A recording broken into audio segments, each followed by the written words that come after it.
پیارے دوستو، السلام علیکم۔ آج کی ہماری کہانی کا عنوان ہے ایک مغرور شہزادی کی انوکھی شرط۔ تو چلیے کہانی شروع کرتے ہیں۔ بہت وقت پہلے کی بات ہے کہ ایک بادشاہ تھا۔ وہ بہت ہی نیک اور رحم دل تھا۔ اس کی ایک بہت ہی پیاری بیٹی تھی جس کا نام نور بانو تھا۔ نور بانو ان کی اکلوتی اولاد تھی۔ بادشاہ اور ملکہ کی اس میں جان بستی تھی۔ وہ بہت ہی حسین تھی۔ ابھی وہ چھوٹی تھی، پھر بھی بہت سے بادشاہوں نے اپنے بیٹوں کے رشتوں کے لیے بادشاہ سلامت سے عرض کی۔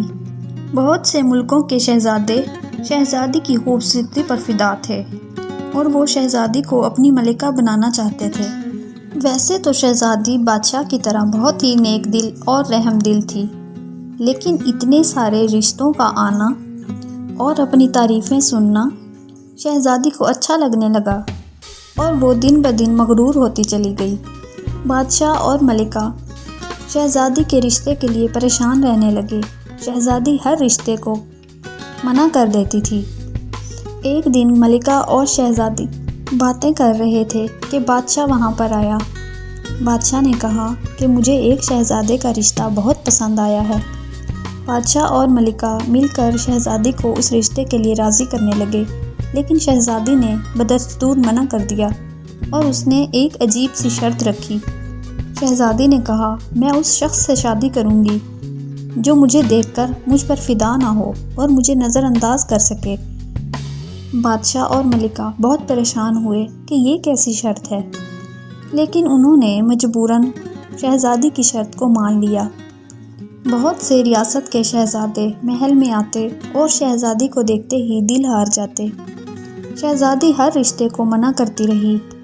شہزادی تھی ہی اتنی قابل اور خوبصورت، جو کوئی بھی اس کو دیکھتا بس دیکھتا ہی رہ جاتا۔ ایک دن شہزادی محل میں ٹہلنے کے لیے گئی۔ وہ باغ میں گئی۔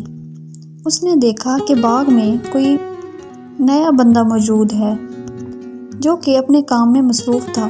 اس نے شہزادی کو بالکل نظر انداز کیا اور نظر اٹھا کر دیکھا تک نہیں۔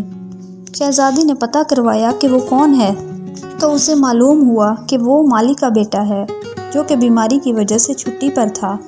اس کا بیٹا شہر میں نوکری کرتا تھا، لیکن اپنے باپ کی بیماری کا سن کر اس سے ملنے آیا ہوا تھا اور آج اس کی جگہ ڈیوٹی پر تھا۔ شہزادی کو یہ بات بہت عجیب لگی کہ اس نے شہزادی کو نظر بھر کر دیکھا تک نہیں۔ شہزادی نے اس غریب لڑکے کو آزمانے کا سوچا اور وہ کچھ دن باغ میں لگاتار آتی رہی، لیکن وہ غریب لڑکا جس کا نام فرحان تھا مسلسل اپنے کام میں لگا رہتا اور شہزادی کو بالکل نظر انداز کرتا۔ شہزادی کو بہت غصہ آیا کہ اس کی ہمت کیسے ہوئی مجھے اگنور کرنے کی۔ شہزادی نے ضد اور غصے میں آ کر فرحان پر الزام لگا دیا کہ اس نے شہزادی کے ساتھ گستاخی کرنے کی کوشش کی ہے۔ بادشاہ کو یہ سن کر بہت غصہ آیا اور اس نے سپاہی بھیج کر اس لڑکے کو گرفتار کروا لیا۔ دربار سجا ہوا تھا۔ فرحان مجرموں کی طرح سر جھکائے کھڑا تھا۔ جب اس سے پوچھا گیا تو اس نے منع کر دیا کہ اس نے ایسی کوئی حرکت نہیں کی، کیونکہ بادشاہ بہت ہی رحم دل تھا۔ اس نے اپنے وزیر کو 2 دن کا ٹائم دیا کہ تم سارے واقعے کا پتہ کرو اور ثبوت ڈھونڈ کر لاؤ۔ یہ بات دور دور تک پھیل گئی۔ دور دور کی ریاست کے لوگ دربار میں آنے لگے اور سوال جواب کرنے لگے۔ بادشاہ اور ملکہ کو بہت پریشانی ہوئی کہ اگر شہزادی کی بات جھوٹ نکلی تو اس کی بہت بدنامی ہوگی۔ جب فرحان کو اس بات کا علم ہوا تو اس نے نہ چاہتے ہوئے بھی اپنا گناہ قبول کر لیا۔ بادشاہ نے بھرے دربار میں فرحان کا سر قلم کرنے کی سزا سنائی۔ شہزادی نور بانو جو کہ یہ سب کچھ ایک ضد میں اور انا پرستی میں کر رہی تھی، فرحان کے گناہ قبول کرنے پر پگھل گئی۔ اسے بہت شرمندگی ہوئی کہ اس نے کیسے ایک نیک دل انسان کا دل دکھایا۔ اس نے بادشاہ سے کہا کہ وہ فرحان سے شادی کرنا چاہتی ہے۔ بادشاہ یہ سن کر بہت حیران ہوئے۔ اس نے فیصلہ کیا کہ فرحان کو کڑے امتحان دینے ہوں گے۔ اگر وہ اس امتحان میں پاس ہوا تو پھر اس کی شہزادی سے شادی کر دی جائے گی۔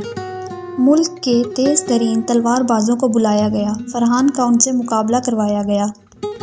فرحان نے ہر امتحان کو پاس کیا تو بادشاہ نے خوش ہو کر فرحان اور شہزادی نور بانو کی شادی کر دی۔ نور بانو کو سمجھ میں آ گیا کہ اصل محبت وہ نہیں ہوتی جو صرف خوبصورتی کی چمک دمک کو دیکھ کر کی جائے، بلکہ محبت تو وہ ہوتی ہے جو کسی کے عیبوں کو چھپا کر اور اس پر پردہ ڈال کر کی جائے۔